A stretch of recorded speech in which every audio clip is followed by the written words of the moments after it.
जय हिंद दोस्तों, आप सभी का फिर एक बार नमस्कार और आप सभी का फिर एक बार स्वागत करता हूं आपके अपने YouTube चैनल पर। दोस्तों, आज का जो हमारा टॉपिक होगा वो क्लास दूसरी होगी, मनोविज्ञान, यानी जो हमने टॉपिक पढ़ा था व्यक्तित्व, उसका आज दूसरा क्लास है। तो आज हम व्यक्तित्व के अंतर्गत पढ़ने वाले हैं जितने भी व्यक्तित्व के सिद्धांत हैं, यानी जो प्रमुख सिद्धांत है जहाँ से हर बार प्रश्न पूछे जाते हैं। आपको पता है व्यक्तित्व में सीटेट हो या आपका यूपी टेट हो, यहाँ से 2 या 3 प्रश्न हमेशा पूछे जाते हैं। तो देखते हैं किस तरीके के सिद्धांत हैं, सभी पर चर्चा करते हैं। उससे पहले आप चैनल को कर लीजिए सब्सक्राइब और बेल आइकन दबा लें जिससे आपको नोटिफिकेशन मिलता रहे। दोस्तों, स्टार्ट करते हैं। सबसे पहले हम देखते हैं कि जो व्यक्तित्व है उसके जो प्रमुख सिद्धांत हैं वो कितने हैं, किन आधार पर इनको बांटा गया है, उन सभी को देखते हैं। सबसे पहले हम देखते हैं जो व्यक्तित्व का पहला और व्यापक या प्रमुख सिद्धांत है वो कौन सा है, मनोविश्लेषणात्मक सिद्धांत। किसके द्वारा दिया गया? सिगमंड फ्राइड के द्वारा। दोस्तों, जो भी सिद्धांत हैं और जिस वैज्ञानिकों ने, यानी जो मनोवैज्ञानिक हैं जिन्होंने ये दिए हैं, उनका नाम आपको जरूर याद रखना है। हो सकता है प्रश्न आपसे सीधे सीधे पूछ लिया जाए कि ये सिद्धांत किस मनोवैज्ञानिक के द्वारा दिया गया है। दूसरा जो प्रमुख सिद्धांत है वो है मांग एवं आवश्यकता है उसका सिद्धांत। ये किसके द्वारा दिया गया है? Abraham Maslow. और एक और है मांग एवं आवश्यकता का सिद्धांत, वो हेनरी मूरे के द्वारा दिया गया है। इन्होंने 40 मांगें बताई व्यक्ति की। उसके बाद शरीर रचना के आधार पर 2 मनोवैज्ञानिक हैं जिन्होंने सिद्धांत दिए हैं। पहले हैं सेल्डन और दूसरे हैं क्रेसमर या क्रेचमर। चौथा जो प्रमुख सिद्धांत है दोस्तों वो है शील गुणों के आधार पर व्यक्तित्व का सिद्धांत। वो 3 मनोविज्ञानों के द्वारा अलग अलग दिया गया है, आल्पोर्ट, आइजेंक और कैटल। ये प्रमुख रूप से 2 ज़्यादा महत्वपूर्ण हैं, आल्पोर्ट और कैटल। सामाजिक दृष्टि के आधार पर व्यक्तित्व का सिद्धांत कार्ल जुंग, या कहीं कहीं देखने को मिलता है कार्ल युंग। ये शिष्य थे सिगमंड फ्राइड के। मूल दृष्टि के आधार पर स्प्रेंगर ने सिद्धांत दिया है व्यक्तित्व का। एक सिद्धांत और है यहाँ पर प्रमुख, अगर आप जानना चाहते हो तो वो है द्रव्य के आधार पर जो सिद्धांत है वो किसने दिया था? हिप्पोक्रेटस ने। किसने दिया था? हिप्पोक्रेटस ने। इसको भी हम द्रव्यों के आधार पर जो दिया था वो किसने दिया था? हिप्पोक्रेटस ने। तो ये आप याद रखेंगे। तो ये 7 प्रमुख सिद्धांत हैं जो दिए गए हैं अलग अलग मनोवैज्ञानिकों के द्वारा। तो ये आप देख सकते हैं। यहाँ से डायरेक्टली भी आपको प्रश्न पूछ लिया जाएगा सीधे सीधे, और उनका नाम पूछ लिया जाता है। अब हम देखते हैं सबसे पहला जो हमारा प्रमुख सिद्धांत है दोस्तों वो है मनोविश्लेषणात्मक सिद्धांत। यानी ये जो मनोविश्लेषणवाद है इसकी क्लास में ऑलरेडी ले चुका हूँ, आपने नहीं देखी है तो प्लेलिस्ट में जाकर देख सकते हैं। सिगमंड फ्राइड जो हैं इनके बारे में मैं सब कुछ बता चुका हूँ, और दोबारा से हमें इनका जो सिद्धांत है, जो व्यक्तित्व के बारे में जो दिया है इन्होंने, उसको देखते हैं। तो पहला हमारा प्रमुख जो सिद्धांत है वो है मनोविश्लेषणात्मक सिद्धांत, या हम कह सकते हैं इन्होंने ही मनोविश्लेषणवाद जो संप्रदाय है उसका प्रतिपादन किसने किया था? सिगमंड फ्राइड ने किया था। तो ये हम पढ़ चुके हैं। एक बार और देखते हैं इसको कि ये अब व्यक्तित्व के बारे में जो मनोविश्लेषणात्मक सिद्धांत की जो व्याख्या की है वो किसने की है? सिगमंड फ्राइड ने की है। उसके बाद हम देखते हैं, हमने देखा था कि जो सिगमंड फ्राइड है वियना के निवासी थे, और वियना क्या है? ऑस्ट्रिया की राजधानी है। इनका जन्म 6 मई 1856 में एक यहूदी परिवार में हुआ। आपको पता है उन दिनों क्या होता था, जो यहूदी होते थे उन पर, यहूदी यानी ज्यूस, उन पर बहुत ही ज़्यादा अत्याचार किया जा रहा था पूरे विश्व के अंदर। तो इन्होंने क्या किया, यहाँ से पलायन करके ये कहाँ चले जाते हैं, ये बाद में चले जाते हैं पेंसी नगर। और पेंसी नगर कहाँ पड़ता है, पेरिस, और पेरिस क्या है, राजधानी फ्रांस की। उसके बाद ये कुछ समय बाद क्या होता है कि ये पागलों के डॉक्टर बन जाते हैं। क्या बन जाते हैं, पागलों के डॉक्टर। और मुख्य रूप से ये पागलों पर ही क्या करते हैं, अध्ययन करते हैं। अब देखो, ये है व्यक्ति, और इस व्यक्ति का क्या है, शरीर, और शरीर में क्या होता है, मस्तिष्क, और मस्तिष्क को मनोविज्ञान की भाषा में बोला जाता है मन। और मन का विश्लेषण करके जो इन्होंने वाद दिया, मन का विश्लेषण करके जो इन्होंने वाद दिया, उस वाद को कहा गया मनोविश्लेषणवाद। और ये जो मन है, इन्होंने मन के 3 प्रकार बताए, अचेतन मन, चेतन मन और अर्धचेतन मन। और इन्होंने बताया व्यक्ति के अंदर जो अचेतन मन होता है उसका 90% भाग होता है, और अर्धचेतन मन जो है उसका 10% भाग होता है हर व्यक्ति के अंदर। इस तरीके से इन्होंने मन का जो है वो विश्लेषण किया और ये वाद दिया, मनोविश्लेषणवाद। अब इन्होंने व्यक्तित्व के संदर्भ में ये जो अचेतन मन है उसकी कैसे व्याख्या की, ये हम देखेंगे कि व्यक्तित्व के जो संदर्भ है उसमें अचेतन मन जो है वो क्या अपना रोल प्ले करता है। उसके बाद हम देखते हैं दोस्तों कि इस मनोविज्ञान की जो उत्पत्ति हुई वो कहाँ से मानी जाती है, दर्शन शास्त्र से मानी जाती है। कहाँ से मानी जाती है, दर्शन शास्त्र से। अब लेकिन ये जो दर्शन शास्त्र है वो कहाँ का दर्शन शास्त्र है, ये पश्चिमी दर्शन शास्त्र है। यानी कहने का मतलब ये है कि पश्चिमी दर्शन शास्त्र में जो मन है उसको क्या बोला जाता है, मस्तिष्क। पश्चिमी दर्शन शास्त्र में मन को मस्तिष्क बोला जाता है, लेकिन भारतीय दर्शन शास्त्र में मन को आत्मा कहा जाता है। क्या बोला जाता है, आत्मा। उसके बाद दोस्तों सिगमंड फ्रायड ने क्या किया, सिगमंड फ्रायड ने ये जो मन है इसकी तुलना जो है बर्फ के शिलाखंड से की। किससे की, बर्फ के शिलाखंड से। अब ये है जल, और इसका जो ऊपरी भाग आपको दिख रहा है ये है चेतन मन, और जो आंतरिक भाग आपको दिख रहा है ये अचेतन मन। यानी हम कह सकते हैं जो सक्रिय अवस्था है वो क्या होता है, चेतन मन, और जो निष्क्रिय अवस्था है वो क्या है, अचेतन मन। तो चेतन मन का जो भाग है वो कैसा है, 10%, और अचेतन मन का जो भाग है वो कितना है, 90%। यानी जो बाह्य रूप में, मतलब बाह्य रूप में जो व्यक्ति दिखाने का, जो अपने आप को दिखाने की कोशिश करता है वो कौन सा मन होता है, चेतन मन। और जो व्यक्ति अपनी इच्छाओं को छुपा के रखता है वो किस मन में रखता है, अचेतन मन में। यानी ये आंतरिक भाग है उसका। तो ये इन्होंने जो तुलना की है सिगमंड फ्रायड ने, वो बर्फ के शिलाखंड से की है। उसके बाद हम देखते हैं कि ये जो चेतन, अर्धचेतन और अचेतन मन है, अब सिगमंड फ्रायड ने क्या किया, मन को 3 प्रकारों में बांट दिया। पहला इन्होंने बताया कि व्यक्ति के अंदर एक मन होता है जिसका नाम है अचेतन मन, दूसरा मन होता है अर्धचेतन मन, और तीसरा मन होता है चेतन मन। सबसे पहले जो अचेतन मन है ये व्यक्ति के अंदर 90% पाया जाता है, और ये जो मन होता है जन्मजात होता है। कैसा होता है, जन्मजात। और ये आनंद के नियम पर या सुख के नियम पर, क्या कह सकते हैं, सुख के नियम पर आधारित है, या सुखवादी मन भी इसे कह सकते हैं। क्या, सुखवादी मन। अर्धचेतन मन जो है इसे वास्तविक, ये किस पर चलता है, ये आधारित है वास्तविकता के नियम पर आधारित है।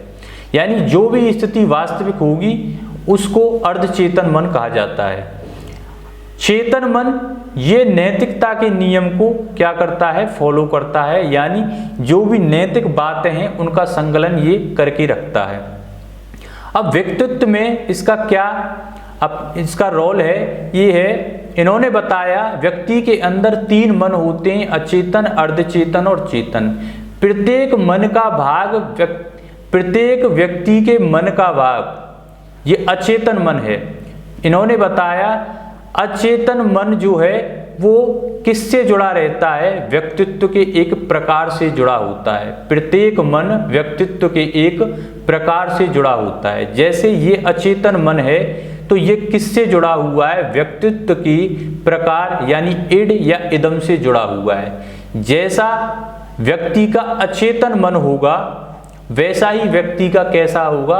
उसका व्यक्तित्व होगा। इन्होंने बताया व्यक्ति का जैसा अचेतन मन होगा वैसा ही व्यक्ति का क्या होगा? व्यक्तित्व होगा। तो अचेतन मन जो है वो किस प्रकार से जुड़ा हुआ है? इड, यानी व्यक्तित्व के किस प्रकार से जुड़ा हुआ है? इड प्रकार से यानी इदम से। अर्धचेतन मन जो है वो जुड़ा हुआ है ईगो से, यानी ये व्यक्तित्व का कौन सा प्रकार है? ईगो या अहम। उसके बाद चेतन मन है, ये किससे जुड़ा हुआ है? ये जुड़ा हुआ है सुपर ईगो से। तो इन्होंने बताया कि मन के 3 प्रकार हैं और तीनों प्रकार व्यक्तित्व के एक प्रकार से जुड़े होते हैं। तो यही है क्या? व्यक्तित्व का प्रथम व्यापक सिद्धांत। इसी को क्या कहते हैं? प्रथम व्यापक सिद्धांत। किसका? व्यक्तित्व का। तो आप इसको याद रखेंगे। अब इन्होंने बताया व्यक्ति की जो भी भावनाएं हैं या भावना, संवेग, मूल प्रवृत्ति, दमित इच्छा। दमित इच्छा का मतलब होता है जो दबी हुई इच्छाएं, जो कभी सक्रिय थी अब वो क्या हो गई हैं? निष्क्रिय हो गई हैं। यौन ऊर्जा, अनैतिकता, असामाजिक गुण और अमर्यादित, जितने भी ये विचार हैं ये कहाँ पर होते हैं? ये अचेतन मन में होते हैं। व्यक्ति की जो भी भावना, संवेग, मूल प्रवृत्ति ये कहाँ होती हैं? यह अचेतन मन में होती हैं। दमित इच्छाओं का दोस्तों मतलब होता है दबी हुई इच्छा, जिसने अपना दम तोड़ दिया हो वो इच्छा। जैसे आप कभी यूपीपीसीएस बनना चाहते थे लेकिन अब आप किसी कारणवश नहीं बन पाए, तो आपकी वो इच्छा क्या हो गई? दबी रह गई, यानी उसने दम तोड़ दिया। यौन ऊर्जा, अनैतिकता, असामाजिक गुण और अमर्यादित, ये सभी जो गुण हैं, जो विचार हैं वो कहाँ पाए जाते हैं? अचेतन मन में। और अचेतन मन व्यक्तित्व के किस प्रकार से जुड़ा होता है? इड या इदम। और ये बताया कि अचेतन मन है इसकी अगणित गहराई है, यानी यह क्या बताया गया? ये प्रश्न पूछा गया है कि अचेतन मन क्या है? इसकी अगणित गहराई है। अब उसके बाद अर्धचेतन मन। अर्धचेतन मन जो है ये व्यक्तित्व के ईगो या अहम जो है प्रकार से जुड़ा हुआ है। इन्होंने व्यक्तित्व के भी 3 प्रकार बताए, इड, ईगो और सुपर ईगो। और प्रत्येक व्यक्तित्व का प्रकार एक मन से जुड़ा होता है। तो जैसा व्यक्ति का अचेतन मन है उसी प्रकार का उसका व्यक्तित्व है। उसके बाद हमने देखना है कि दोस्तों कि अचेतन मन जो होता है वो कैसा होता है? जन्मजात। लेकिन अर्धचेतन मन और चेतन मन कैसे होते हैं? अर्जित। ये कैसे होते हैं? अर्जित।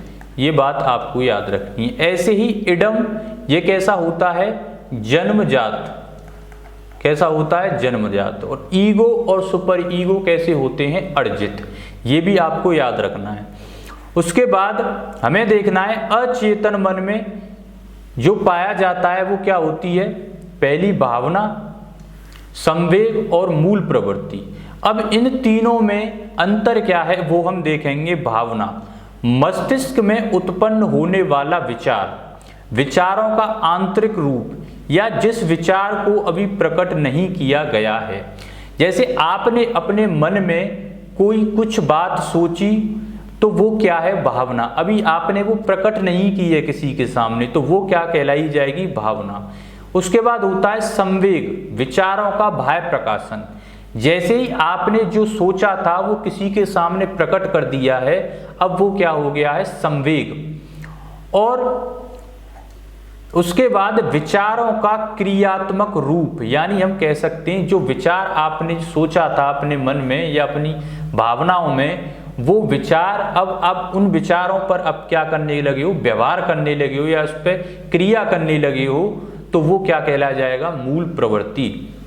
तो दोस्तों ये हमने देखा कि फ्राइड ने मन के 3 भाग बताए, यानी फ्राइड ने मन का विश्लेषण करके ये वाद दिया, मनोविश्लेषणवाद, और यहीं से निकल के आया मनोविश्लेषणात्मक सिद्धांत। और मन के 3 प्रकार बताए, अचेतन मन, अर्धचेतन मन और चेतन मन। चेतन मन जो होता है वो जन्मजात होता है, आनंद के नियम पर आधारित है या सुख के नियम पर आधारित है। अर्धचेतन मन वास्तविकता के नियम पर आधारित है और चेतन मन नियम जो आपका नैतिकता है उसके नियम पर आधारित है।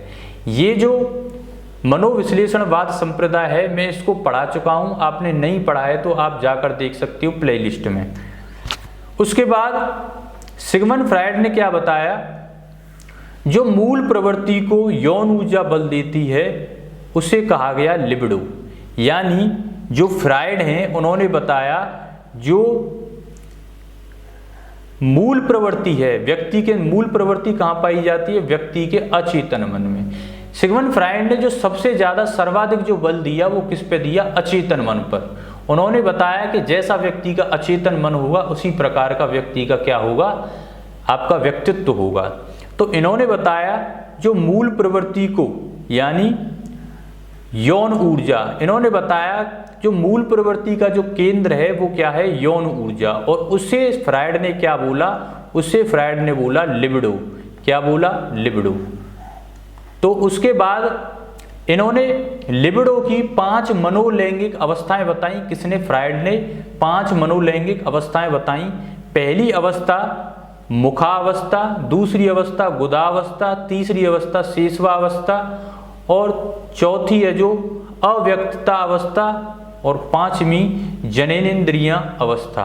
तो इन्होंने लिबिडो की 5 मनोलैंगिक अवस्थाएं बताई। और मुखावस्था जो है वो होती है 0 से 1 वर्ष, गुदा अवस्था 1 से 3 वर्ष, शेषवा अवस्था 3 से 6 वर्ष और अव्यक्ता अवस्था 6 से 12 वर्ष और जननेंद्रिय अवस्था जो है वो है 12 से 18 वर्ष। अब इनमें जो आपको बात याद रखनी है वो क्या रखनी है कि मुखावस्था क्या होती है, यौन ऊर्जा का केंद्र मुख होता है। मुखावस्था में क्या होता है, जो यौन ऊर्जा होती है उसका केंद्र क्या होता है, मुख होता है। आप इनको क्रम से याद रखें। क्रम से कैसे याद रखें, एम मतलब होगा मुखा, गुदा मतलब होगा जी और शेषवा मतलब क्या होगा, शेषवा अवस्था एस और ए और जी। आप इस तरीके से याद रखें MGSAG, यानी मुखा, गुदा, शेषवा और अव्यक्ता और जननेंद्रिय। इस प्रकार इनको याद रखिए। गुदावस्था में इन्होंने बताया जो यौन ऊर्जा है उसका केंद्र इन्होंने बताया मल और मूत्र के जो मार्ग हैं वो क्या है, यौन ऊर्जा का केंद्र। शेषवा अवस्था में बताया इन्होंने जो शेषवा अवस्था है उसमें यौन ऊर्जा क्या रहती है, सक्रिय रहती है। क्या रहती है, यो शेषवा अवस्था में इन्होंने बताया जो यौन ऊर्जा है वो सक्रिय रहती है। फिर उन्होंने बताया अव्यक्ता अवस्था जो है उसमें यौन ऊर्जा फिर से क्या हो जाती है, निष्क्रिय हो जाती है। जननेंद्रिय अवस्था जो है यौन ऊर्जा, अब यौन ऊर्जा जो है वो जनन अंगों में स्थापित हो जाती है। किसमें, जनन अंगों में स्थापित हो जाती है। यानी इन्होंने बताया जो लिबिडो है, लिबिडो को बताया जो शेषवा अवस्था में जो बालक है उस बालक की काम वासना और कामुकता वो कहा इन्होंने लिबिडो।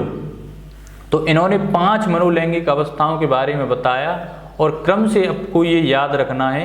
यहीं से प्रश्न पूछ लिया जाएगा या वर्ष पूछ ली जाएगी या पूछ सकते हैं कि किस अवस्था में जो यौन ऊर्जा है वो सक्रिय रहती है, तो वो कहाँ रहती है, आपका शेषवावस्था में। ये था हमारा प्रमुख सिद्धांत, प्रमुख जो व्यापक सिद्धांत था मनोविश्लेषणात्मक सिद्धांत जो सिगमंड फ्रायड के द्वारा दिया गया। दूसरा सिद्धांत हम देखते हैं दोस्तों। दूसरा सिद्धांत है हमारा अभिप्रेरणा की मांग एवं आवश्यकता का सिद्धांत। क्या है, अभिप्रेरणा की मांग एवं आवश्यकता का सिद्धांत। ये दिया गया अब्राहम मैस्लो के द्वारा। किसके द्वारा, अब्राहम मैस्लो के द्वारा। 1943 में इन्होंने अपने लेख में ये सिद्धांत लिखा, लेकिन पूरी दुनिया के सामने इन्होंने जब इसको पेश किया तो वो किस वर्ष किया, 1954 में। कब इन्होंने पेश किया, 1954 में। इस सिद्धांत को अनेकों नामों से जाना जाता है, जैसे दैहिक आवश्यकता का सिद्धांत, शारीरिक आवश्यकता का सिद्धांत, मानवतावादी सिद्धांत, आशावादी सिद्धांत। आवश्यकताओं का सिद्धांत, पदानुक्रमिक सिद्धांत, नाभिकीय का सिद्धांत या व्यक्तित्व का मानसिक स्वास्थ्य का सिद्धांत। तो इसके अनेकों नाम हैं और किसी भी नाम से आपको देकर ये पूछ लिया जाएगा ये किस मनोवैज्ञानिक के द्वारा दिया गया है। अब ये जो सिद्धांत है ये क्या कहता है? इस सिद्धांत में ये कहा गया कि व्यक्ति जन्म लेते ही अपनी मांगों के साथ क्या लेता है? जन्म लेता है। यानी कहने का मतलब है व्यक्ति जैसे ही जन्म लेता है तो उसकी कुछ मांगें होती हैं, उन मांगों को लेकर ये सिद्धांत का प्रतिपादन किया गया। किसके द्वारा? अब्राहम मैस्लो के द्वारा। तो इन्होंने इस तरीके से एक त्रिभुज यानी एक पिरामिड बताया और उसमें बताया कि व्यक्ति की कौन कौन सी प्रमुख मांगें हैं। तो उन्होंने सबसे पहले जो पहली मांग बताई वो मांग शारीरिक एवं दैहिक एवं जैविक मांग कहा उसे। शारीरिक मांग जो शरीर से संबंध रखती है। शारीरिक का मतलब होता है भूख प्यास। क्या है? भूख प्यास, रोटी जो भी है जो शरीर को जिसकी आवश्यकता है वो कौन सी मांग है? शारीरिक, दैहिक एवं जैविक मांग। दूसरी मांग इन्होंने बताई अब्राहम मैस्लो ने सुरक्षा की मांग। अब व्यक्ति को जब पहली इसकी जो मांग थी शारीरिक मांग वो पूर्ण हो चुकी है, अब व्यक्ति क्या चाहेगा कि उसे सुरक्षा प्रदान की जाए। सुरक्षा का मतलब ये है अब उसे घर की जरूरत है। किसकी जरूरत है? घर की। सबसे पहले उसको क्या है? रोटी कपड़ा और मकान। सबसे पहले उसे रोटी कपड़ा, फिर उसे मकान की जरूरत है। किसकी जरूरत है? मकान की। फिर उसे अब वो व्यक्ति दोनों उसकी मांग जब पूर्ण हो जाती हैं तो तीसरी उस व्यक्ति की क्या मांग होती है? समाज की मांग, कि उसे समाज में क्या मिले? एक दर्जा मिले, समाज में उसे जगह मिले। चौथी मांग व्यक्ति क्या चाहता है कि उसे अब क्या मिले? सम्मान मिले, ये उसकी चौथी मांग है। और पांचवी जो मांग है उसकी आत्म सिद्धि की मांग। क्या है? आत्म सिद्धि की मांग। तो ये 5 मांगें बताई गई अब्राहम मैस्लो के सिद्धांत में। अब ये जो दो जो मांगे हैं, पहली और दूसरी मांग, ये कैसी हैं? व्यक्तिगत आवश्यकता, यानी ये एक व्यक्ति की व्यक्तिगत मांगे हैं। पहली जो भूख प्यास जो लगती है व्यक्ति को उसकी मांग, दूसरी सुरक्षा की मांग, तीसरी आपकी समाज और चौथी सम्मान और पांचवी आत्म सिद्धि की मांग। पांचवी जो मांग है विश्व में केवल 5% या 5% लोग ही ऐसे हैं जो इस मांग तक पहुंच पाते हैं। पहली जो मांग है शारीरिक मांग, इसको पूर्ववर्ती मांग भी बोल देते हैं, और जो पांचवी मांग है उसको उत्तरवर्ती मांग भी बोला जाता है। तो इस तरीके से आप इसको याद रखें। तो ये था अब्राहम मैस्लो का आवश्यकता का जो सिद्धांत है, ये था। ये मैं आपको पहले भी पढ़ा चुका हूँ। यदि आपने अभिप्रेरणा जो हमारा टॉपिक था वो आपने नहीं देखा है तो वहाँ जाकर आप देखें, वहाँ मैंने इसको डिटेल में पढ़ाया है। यहाँ सिर्फ आपको देखना है कि अभिप्रेरणा का जो मांग का सिद्धांत या आवश्यकता का सिद्धांत वहाँ बताया था, वही सिद्धांत ये यहाँ पर है और ये अब्राहम मैस्लो के द्वारा दिया गया। इसके अनेकों नाम हैं, वो सभी नाम आपको याद रखने हैं और 5 मांगें बताई इन्होंने। इनको याद किस तरीके से करना है? इनको याद करना है सासु समाज सम्मान, यानी सासु को समाज में क्या चाहिए? सम्मान चाहिए। क्या चाहिए? सासु को समाज में सम्मान चाहिए। तो इस तरीके से आप इनको क्रम से याद रखें, क्योंकि इनको पूछ लिया जाता है कि अब्राहम मैस्लो के आवश्यकता सिद्धांत में तीसरी मांग कौन सी थी। इस तरीके से आपसे प्रश्न पूछ लिया जाएगा।